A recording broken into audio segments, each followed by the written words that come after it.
For this tutorial, we are just changing and manipulating some variables in order to see how these things impact photosynthesis.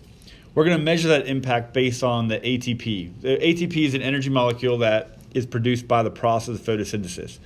The better photosynthesis is working, the higher the ATP number is going to be. The first thing that we're going to do is increase the distance from light.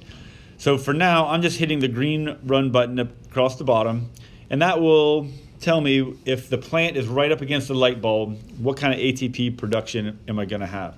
To get a number for that, I'm going to take my finger and put it onto the ATP concentration graph, and that gray line appears. I'm just going to slide it over to the highest peak and record the number that's on the bottom.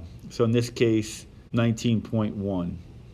All right, so I record that number. Then I'm just going to increase the distance from light. To do that, I could slide the little button, or I could just type in the number. I found that typing in the number, hit enter, is a lot faster and easier than trying to use my finger.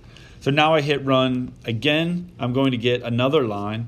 Same thing, I just put my finger to get that gray line to appear, slide it until I get to the highest point, write down the number 25.9. And I'm going to do that for each distance from light.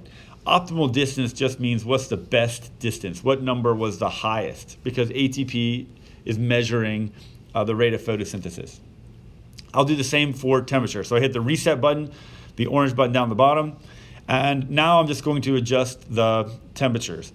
So in this case, instead of 30, I'm going to put it at 0 and click run and see what happens to that temperature. Then I change the temperature to 25, click run and see what happens at that temperature.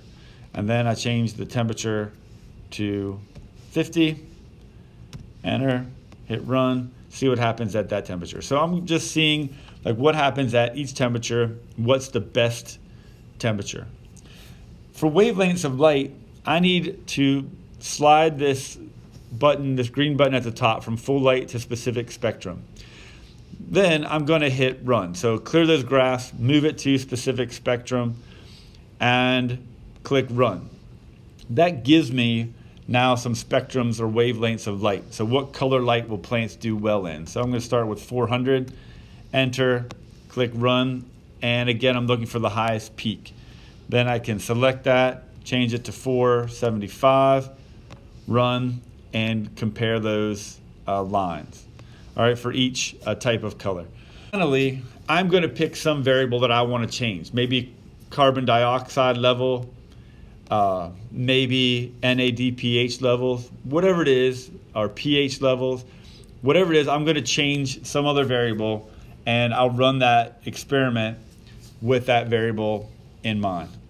I finish that, I'll answer the questions and submit that assignment.